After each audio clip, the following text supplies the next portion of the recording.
히브리서 저자는 1절부터 쭉 말씀을 다 하고 난 다음에 이 수신자들에게 권면하는 말씀이 뭔가 하면, 이제 우리는 믿음의 선진들의 믿음을 잘 들었으니까 우리는 더 나은 신앙으로 믿음의 행진을 계속하자, 이렇게 권면을 하고 있는 것입니다. 아버지 목사님은 목회를 잘했어요. 그런데 그 아들 목사가 목회를 또 하게 될 때 아버지가, 야, 니 내보다 더 목회 잘하면 안 돼, 이런 아버지가 어디 있겠습니까? 너는 내보다 더 잘해야 돼, 이렇게 바라는 것이 아버지의 마음이잖아요.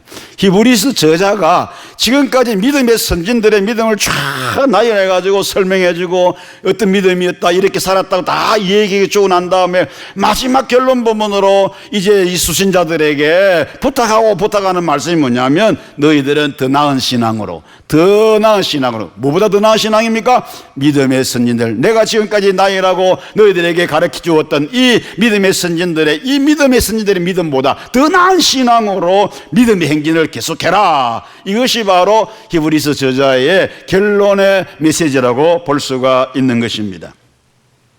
39절 하반절에 보면 약속을 받지 못하였으니, 이런 말씀이 나오죠. 약속을 받지 못하였으니, 이게 무슨 말입니까? 믿음의 선진들은 약속을 받지 못했다, 이 말입니다. 구약의 성도들이 받지 못했던 그 약속이 무엇입니까? 히브리서 11장 33절에 보면 이런 말씀이 있어요. 그들은 믿음으로 나라들을 이기기도 하며 의를 행하기도 하며 약속을 받기도 하며 사자들의 입을 막기도 하며 그랬어요. 자, 여기 보니까 믿음의 선진들이 약속을 받았다고 얘기했어요. 그런데 오늘 보면 39절에서는 약속을 받지 못하였으니 이렇게 말하고 있어요.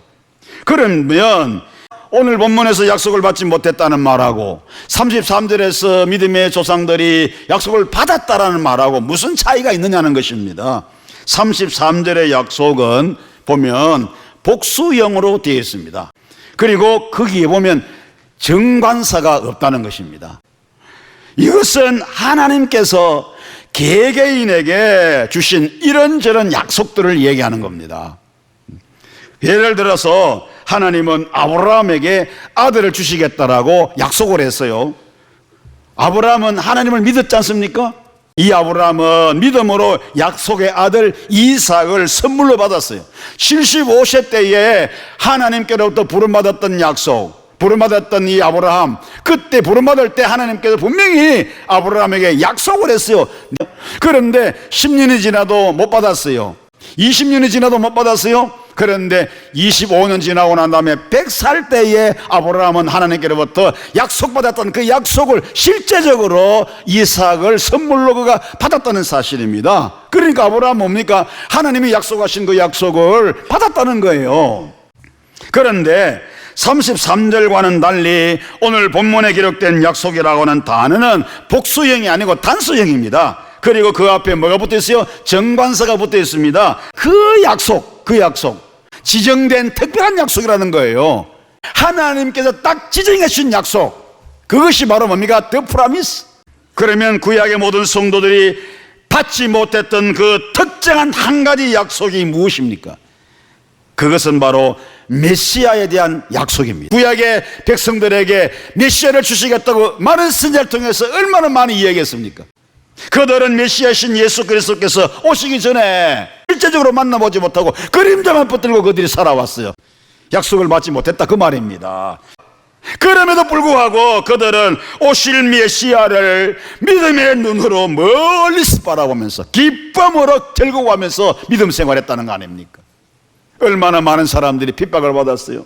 얼마나 많은 사람들이 박해를 받았어요. 얼마나 많은 사람이 시련과 받고 고난 받았습니까? 그런데 그 핍박과 박해와 고난을 받을 때마다 그들은 뭘 보고 참고 견디고 이게 나왔습니까? 오실 메시아, 아직 오시지 않았지만 눈앞에 자기들 눈앞에 나타나지 않으셨지만 오실 메시아를 날마다 그리면서 바라보면서 그분이 주시는 힘을 얻으면서 그렇게 환난과 고통과 고난과 여기를 다 참고 견디면서 살아왔고 결국은 죽음까지 순교까지 하는 그런 삶을 살았지 않습니까? 그들은 약속을 붙들고 핍박과 환난에 굴하지 않고 자신들의 믿음을 굳게 지켜왔다는 것입니다. 사랑하는 성도 여러분, 지금 히브리서 저자가 의도하고 있는 바가 무엇입니까? 우리의 믿음의 선진들은 약속을 받지 못했지만, 그 약속을 보지는 못했지만 그래도 그들은 믿음으로 말미암아 증거를 받았다. 하나님 앞에 자기들이 믿음으로 인정받았다. 무슨 인정입니까?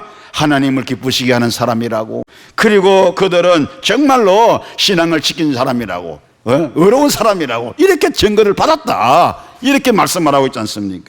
그렇다고 하면 오실 메시아가 아니라 이미 오신 메시아를 바라보면서 살아가는 오늘의 신약의 성도들은 그들보다 더 나은 신앙의 자세를 가지고 살아야 마땅하지 않겠습니까?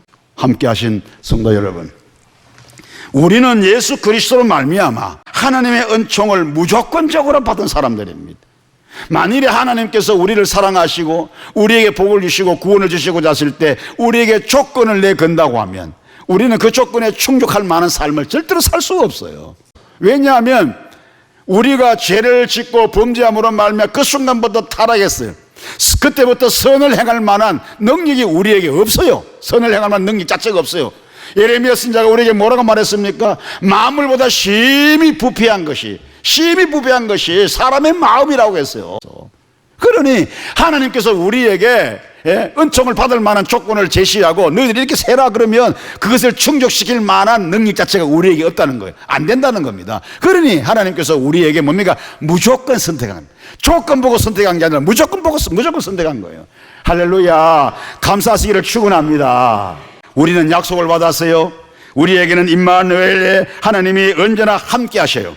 우리에게는 보혜사 성령님도 계세요. 여러분의 심령 속에, 여러분 삶 속에 보혜사 성령이 함께 하시지 않습니까? 우리에게는 완성된 성경도 있어요. 구약시대 사람들은요, 성경도 없었어요. 우리는 하나님의 말씀을 통해서 하나님께서 우리를 위하여 예비하신 하늘과 새 땅, 찬란한 새 예루살렘을 바라면서 살아가고 있지 않습니까? 그러니 우리와 구약시대의 사람들과 구약시대 성도들과 비교해보면 누가 더 나은 형편에 있습니까? 훨씬 더 좋은 조건이 누굽니까? 우리 아닙니까? 모든 조건들이 구약 성도들보다 훨씬 더 좋은 조건 아닙니까? 그렇다고 하면 우리는 신앙생활을 어떻게 해야 되겠습니까? 믿음생활을 어떻게 해야 되겠습니까? 그들보다 더 나은 신앙생활을 해야 마땅하지 않겠습니까? 할렐루야. 믿음 위에 굳게 서서 믿음으로 우리 하나님 아버지를 기쁘시게 해드리는 더 나은 믿음으로, 더 좋은 믿음으로 우리 하나님을 기쁘시게 할 수 있는 믿음의 성도들이 되시기를 주의 이름으로 축복합니다.